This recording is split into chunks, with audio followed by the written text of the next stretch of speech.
What's up, everybody? It's Kevin here from Happy Beard Games, and today I am reviving one of my old videos. Yes, I'm bringing back that playlist from 2017, and that is called Nostalgia Bits. This series, Nostalgia Bits, what is it? It's basically a look at things that are based on video games, but not actually video games themselves. Things like comic books, trading cards, action figures. In the past, I've only done 4 episodes of this. Back in 2017, I covered a Donkey Kong Country 2 storybook, a How to Draw Nintendo Characters book, the Atari 2600 VCS catalog, and some Nintendo Power trading cards. That was my first 4 videos. In these next few videos, we're actually going to be focusing on books based on video games for a few more episodes. Then I'll have to decide what comes next. But the books that we've got, in no particular order, are The Worlds of Power, Castlevania 2 Simon's Quest. I'm really excited for this one. Also, there is the classic How to Win at Nintendo, a really nice strategy book. We've also got a little bit more obscure strategy book from back in the day called Secrets of the Game series, Nintendo Game Secrets. Haven't checked this one out yet.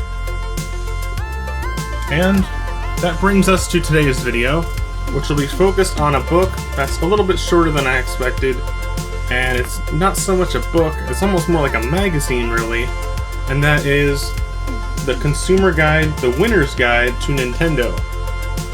Really interesting cover art there too. It doesn't really look like Nintendo. To me, it just looks like random cartoon characters.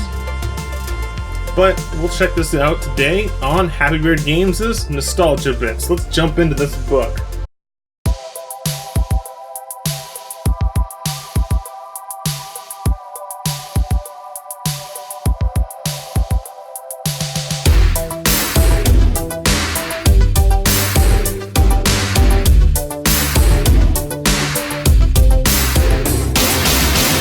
Alright everybody, we're on the comfy couch now. We're about to read and check out this book. It's called The Winner's Guide to Nintendo by the editors of Consumer Guide. This is a very short, you can see it's thin, magazine style book. It's tall like a magazine and the pages feel like a magazine or Nintendo Power.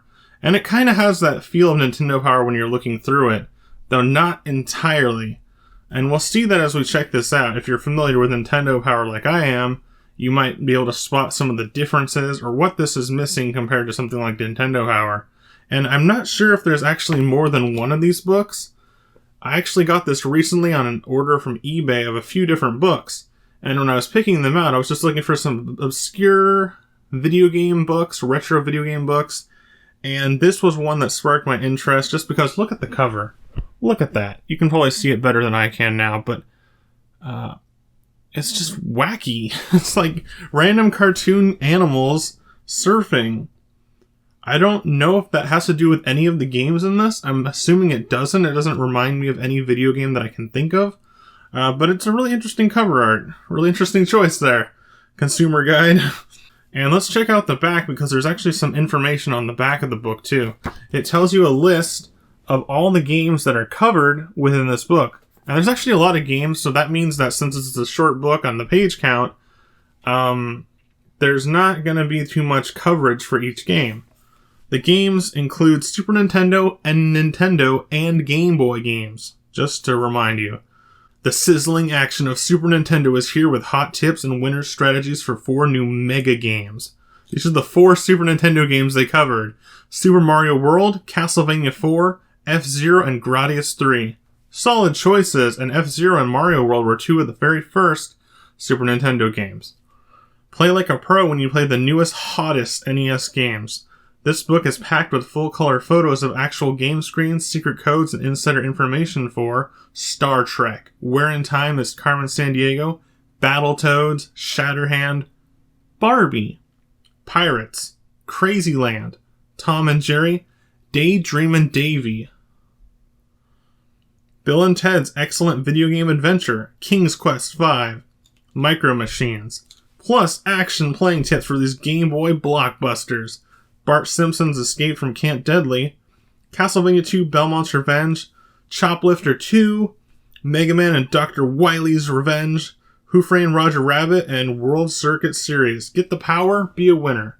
Get the power? That sounds like a Nintendo slogan. Yeah, this isn't Nintendo Power, but they say get the power and be a winner. A winner is you. Alright, take a look. It's in a book. We got the title page here.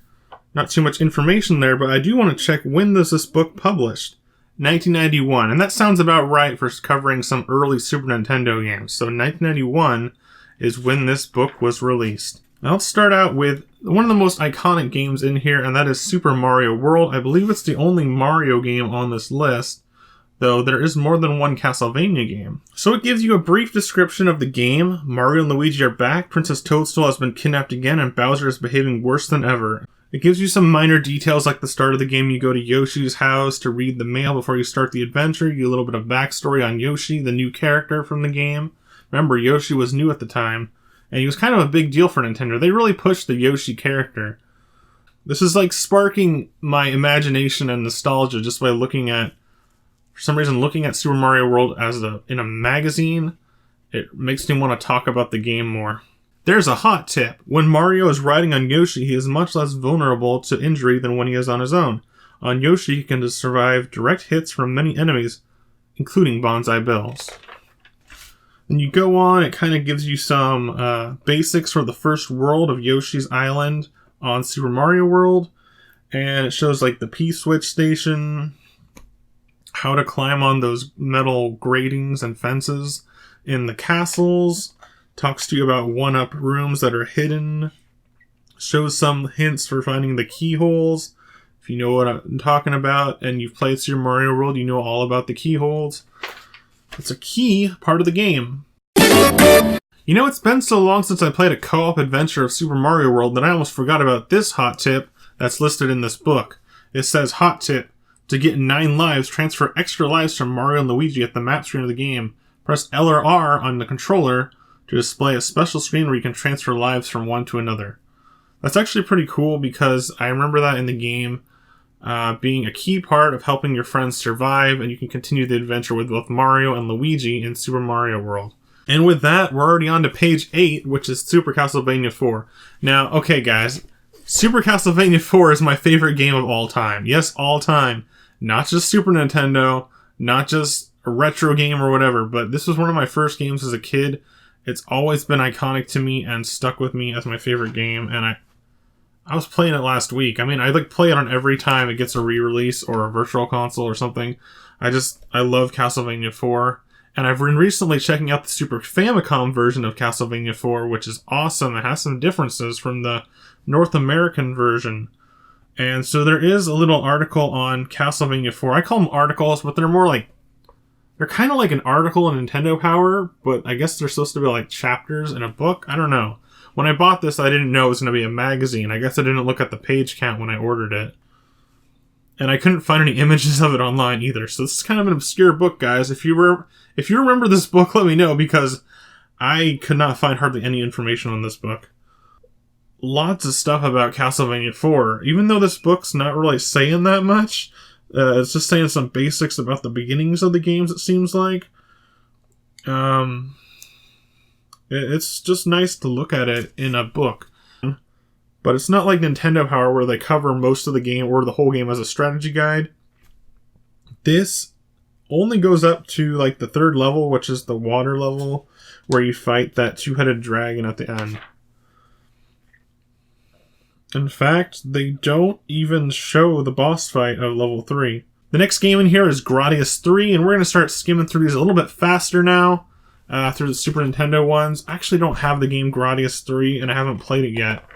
I have Super R-Type, though, which looks similar, too. You've got F-Zero. I have this game, and I've played it a lot. It's one of my favorites racing games on the Super Nintendo, but it's a very fun one. And then we're jumping in with NES games. There's no division. There's just NES games right at the start, and it starts out with Star Trek. I love me some Star Trek, but I haven't played the NES Star Trek, so it's kind of new to me. And why do they look like King of the Hill characters? The art style kind of looks like King of the Hill. I guess it's kind of like the Star Trek animated series they had back in the day, but it is a little bit different art style, and it's just like a NES style drawing of Kirk and Spock and whoever else might be in this game. McCoy's in it. That's kind of gross looking hand. It's like, I know it's the best they can do on the NES maybe, but they could have gone a little more stylized with that. The next game is another one that I don't have, Where in Time is Carmen Sandiego. And by the way, guys, when I bought this book, I wasn't specifically looking for any hints or tips and tricks for any games specifically. I wasn't like buying this to help me beat a game. I was just buying this for a nice retro read. Something that I can read and check out, and just something fun to look at, you know? And Where in Time is Carmen Sandiego is a Carmen Sandiego game. It's like a mystery. I had the one for Super Nintendo as a kid, but I don't have it anymore. Here's a game that I have that's a really tough one. I've never beaten it. I have a few of these games, actually, but Battletoads for the NES. Yes, the NES Battletoads. It's really fun until you make it to a certain part of the game. Then it gets hard, and then it gets kind of crazy. You'll know what I mean if you played Battletoads even once. And then, of course, what would Battletoads be complete without the Turbo Tunnel? So there's some tips for Turbo Tunnel on this as well, but it doesn't go any further. There's a game in here that I've never heard of for the NES called Shatterhand. The year is 2031, and a group of rebellious scientists has begun using advanced technologies to create an army of cyborg soldiers known as Metal Command. They always have these bizarre stories of like, the year 20XX, cyborgs were created to destroy the rebellious population of mutant robots and aliens. There was a lot of that kind of stuff on the NES. I'm not even kidding. There's like Bionic Commando. There's Mega Man is a big one. There's Shatterhand, which I'm looking at right now, I guess. And then there's games like Strider. And what's the other one that I'm thinking of? A big one. There's a lot of games like that. Oh, Street Fighter 2010. That was another one. Yeah, a lot of the Capcom games did that too. The next one is Barbie. I've only seen this on Angry Video Game Nerd. It actually doesn't look that bad, but I mean, what do you expect from a Barbie game? There's a lot of strategy for that on here. No offense or anything, but it's just kind of like, oh. And then here's a game called Pirates. That's a really generic name. Is this like Sid Meier's, or however you pronounce his name? Like a pirate strategy game? I think that's what this is, but it just says Pirates, so it's like a little misleading. I don't know. Here's a game that I've never heard of. It's called Crazy Land. I don't know. I've never heard of that one. I've heard of some obscure NES games, but not Crazy Land. It says it's for Nintendo players of all ages. Something about amusement park, and you're like, looks like an action platformer or just a platformer game. There's some strange looking enemies, I guess, and characters as well. Like the character looks like he's like a little baseball player kid, like with a helmet. Then you've got Tom and Jerry, which I've never actually seen the gameplay of this, and I don't think I even specifically heard of an NES game on Tom and Jerry, but it doesn't look bad. It does not look bad. And that graphics on Tom actually looks really good. It kind of reminds me of some of... I don't know if it's Capcom, but it looks like some of those Capcom games like Little Nemo.